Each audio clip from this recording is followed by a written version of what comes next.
Hi, I'm an engineer by training, and I think we can all agree that we have a lot of significant engineering challenges facing the world today. I'm here today to share with you a new approach to teaching future innovators to consider both the social as well as the technical challenges when crafting a solution to these problems. You know how they say the apple doesn't fall far from the tree? Well, in my case, that probably should be trees. My father is a retired chemist, and my mother is a retired sociologist. And so in my case, the apple fell somewhere between these two trees. And I'm here to tell you that these two trees, science and sociology, grow well together, as witnessed by my parents' 65 years of marriage. And these two areas, science and sociology, should be intertwined. And I've made it my mission recently to create socially literate engineers. So for most of my life, science has been my passion. However, recently, I started to think about how we might teach future innovators to think just a little differently. This was probably my mom whispering in my ear. Moms are like that. So the National Academy of Engineering has identified 14 grand challenges, and these are truly worthy challenges. For example, making solar energy affordable, perhaps through the use of new materials.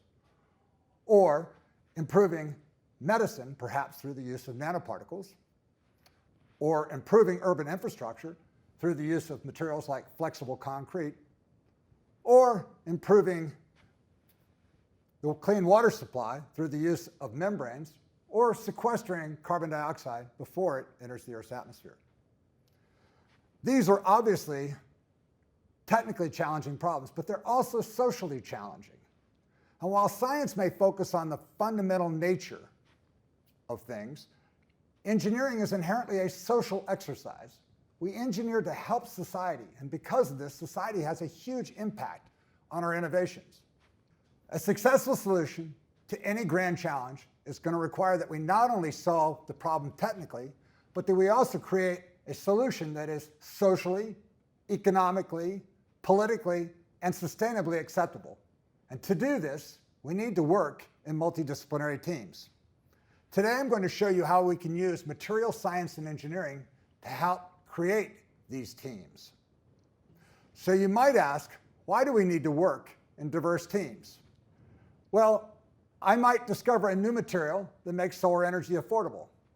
However, if this material is politically entangled with another country, say, for example, through trade issues, or if the extraction of that material harms the miners, for example, in the case of rare earths and radioactive waste, or if the supply chain for this material results in a conflict material, for example, tantalum in the Congo, then the technical solution may not be socially acceptable.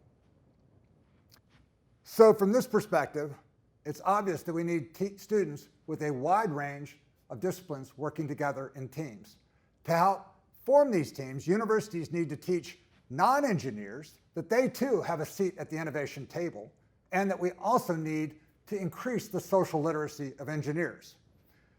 It has been my experience that students today care deeply about society. I blame this on their parents. I mean, my generation, for the most part, only cared about making money, but the students today genuinely seem to want to save the world. Given this, it would seem like it's fairly straightforward to get non-engineers and engineers to work together in teams. However, this is not as easy as you might think. For reasons that baffle me, non-engineering students are not terribly excited about taking an engineering class. Apparently, word has leaked out that there are aspects of engineering courses that can be a bit intimidating. And while this may be true for a lot of areas of engineering, there is one area of engineering that is inherently familiar to both non-engineers and engineers alike, and that is materials. So what are materials? Well, in engineering, we make things, and we have to make those things out of something. And the things we use to make those things are called materials. And the field that studies these materials is called material science and engineering. So we have a long history with materials. We named all our ages after materials. We had the Stone Age, and then the Bronze Age, and then the Iron Age, and we're now living in the Silicon Age. We name our ages after materials because materials enable us to evolve socially. And because we can see and touch materials, they're inherently familiar to us. For example, Everyone listening to this as a child knew the difference between a plastic fork, a metal knife, and that ceramic plate that your mother told you to be careful with right before you dropped. And we're fascinated by materials. It's almost impossible to open a news page these days without reading a story about some cool new material that has some fascinating property, like Vantablack, which uses carbon nanotubes to create the blackest material we've ever made. And while this is helping to improve telescopes, what really makes it cool is how it looks when you put it on a car. So, if we're going to use material science and engineering to create a bridge between engineers and non-engineers, then we need to develop a class to help form these teams. In 2010, I reached out to Dr. Sophia Acord, a sociology professor at the University of Florida, to see if she was interested in creating such a class. Fortunately, Sophia is one of the most enthusiastic and open-minded people I have ever met, and she pounced on the idea. We decided to call the class The Impact of Materials on Society, or Imos. Together, we wrote a grant to the Department of Defense and got $600,000 to help create this class. She subsequently reached out to 7 liberal arts and sciences faculty members, and I reached out to many material scientists from around the world, and together we created the Imos Class. The class format is unique in that there are 12 modules, and each module deals with a different material, like ceramics, or gold, or aluminum, or silicon. Each module follows the same structure. On Monday, there is a science lecture. On Wednesday, there is a social science lecture. On Thursday, the students watch a video, and on Friday, we flip the classroom and the students work on a team innovation exercise. For example, in the module on iron, on Monday, I would give a lecture about iron and steel. The students would receive samples and discuss the properties they observe. They would learn about the science of iron and its alloys. They would see demonstrations, and they would learn about the history of iron.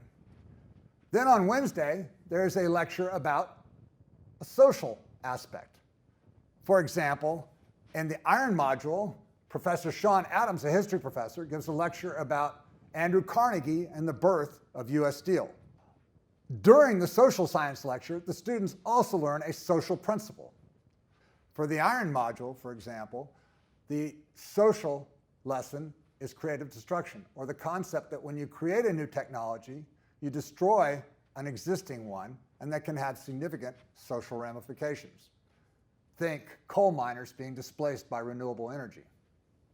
So for the iron module, puddlers, who were people who through sight, smell, some even say taste, could tell when iron becomes steel, lost their job to the Bessemer furnace. They were victims of creative destruction, and because of this, it resulted in significant social stress. We next used the government funding to create videos about a new or future material. For example, during the iron module, the students learn about magnesium alloys, which are replacing steel in many car parts because of their light weight. The students watch these videos on Thursday, and then on Friday, we flip the classroom and they work together in multidisciplinary teams. However, there's a catch. They must apply the social principle they learned on Wednesday to the new material that they learned on Thursday. So for example, I had one group that wanted to make drones for the movie industry out of magnesium. They wanted to do this because the drones would be lighter in weight and therefore could fly longer. When I asked them, who is the victim of creative destruction? They said, well, they would probably be the helicopter film crews losing their job. So I asked them, how could they address this creative destruction challenge? And they said, well, they could teach the film crews to fly their drones. So I asked them, what impact would this have on their innovation? And they said, well, they have all the contacts in the movie industry, and therefore it would increase the probability of success of their drone. This is just one example where considering the social challenge can have a significant impact on a technical innovation. As stated, each week we examine a different material and the students learn a different social principle.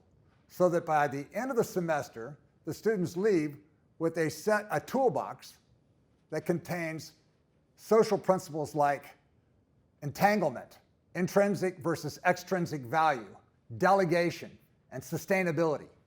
And they learn to work in multidisciplinary teams. With support from the University of Florida, we created an open source textbook. This textbook is free and available to all students taking the class.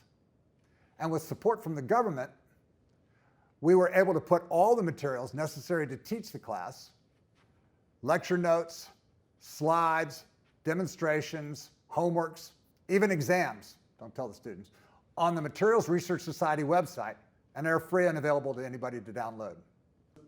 The National Science Foundation was so excited about this course that they sponsored a series of workshops around the country and abroad in countries like Mexico, Tanzania, Botswana.